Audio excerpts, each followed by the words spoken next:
জরুরি বার্তা এবং সতর্ক বার্তা। আপনারা জানেন সমঝোতার মাধ্যমে ৮ দলের প্রার্থী তালিকা চূড়ান্ত করার কার্যক্রম গতকাল থেকে শুরু হয়েছে, আজকেও হয়েছে, এই কার্যক্রম চলমান। আমি আপনাদের নিশ্চিত করতে চাই, ডাক্তার শফিকুর রহমান পীর সাহেব চরমনাই, আল্লামা মামুনুল হক সহ ৮ দলের শীর্ষ নেতৃবৃন্দ একতাবদ্ধ আছে।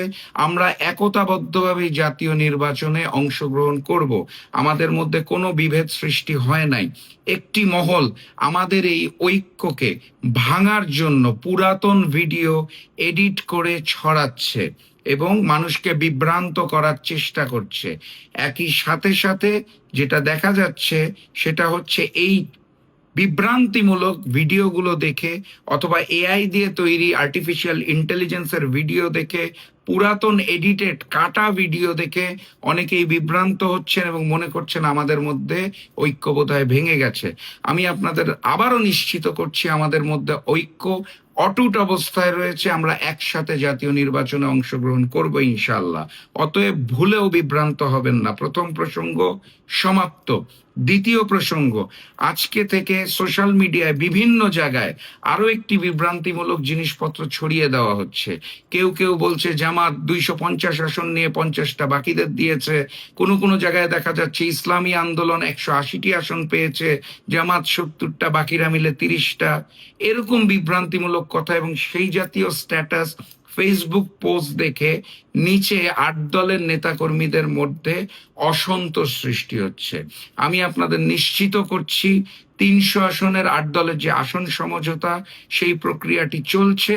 ৩০০ আসনের চূড়ান্ত তালিকা এখনো সমাপ্ত হয় নাই। অত্যন্ত শান্তিপূর্ণ প্রক্রিয়ায় আমাদের মধ্যে আলোচনা চলছে।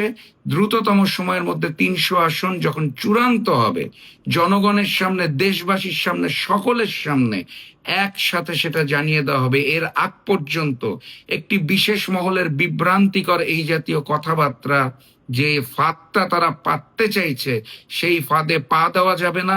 এই জাতীয় তথ্য পেলে সেগুলো আপনারা শেয়ার করবেন না এবং ভুল বুঝবেন না। আমি আবারও নিশ্চিত করছি ৮ দলের শীর্ষ নেতৃবৃন্দের মধ্যে চমৎকার বোঝাপড়া এবং সর্বোচ্চ ছাড় দেওয়ার মন মানসিকতা নিয়ে আমরা ৩০০ আসনের প্রার্থী তালিকা চূড়ান্ত করব। এর আগ পর্যন্ত পুরাতন কোনো এডিটেড ভিডিও, আর্টিফিশিয়াল ইন্টেলিজেন্সের মাধ্যমে কোনো ভিডিও অথবা কোনো জায়গার কোনো তথ্য, কে কত আসন পেয়েছে শুনে আল্লাহর ওয়াস্তে 2 হাত জোর করে বলছি, বিভ্রান্ত হবেন না।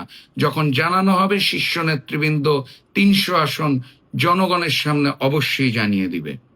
আরেকটা বিষয় নিয়ে খুব কনফিউশন, জনগণের মধ্যে বিভ্রান্তি ছড়াচ্ছে। কোন প্রতীক? আমরা বারবার বলেছি, আমি আবারও বলছি, ৩০০ আসনে ৮ দলের যে ৩০০ জন প্রার্থী দাঁড়াবেন তিনি তার নিজস্ব প্রতীকে দাঁড়াবেন। অর্থাৎ একটি আসনে ৮ দলের থেকে একজন প্রার্থী থাকবে, ৮ জন প্রার্থী থাকবে না। একইভাবে একটি আসনে ৮ দল থেকে যেই প্রার্থী থাকবে তিনি তার দলের প্রতীকে দাঁড়াবেন।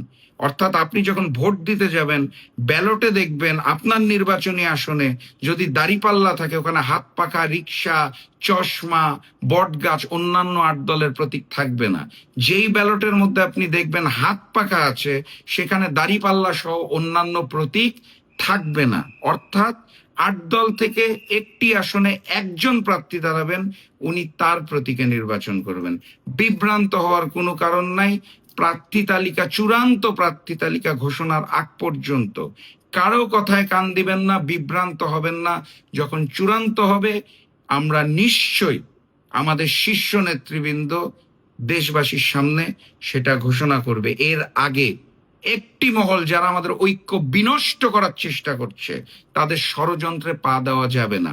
তাদের ষড়যন্ত্রে এখনো পা দেওয়া যাবে না, জাতীয় নির্বাচনেও পা দেওয়া যাবে না।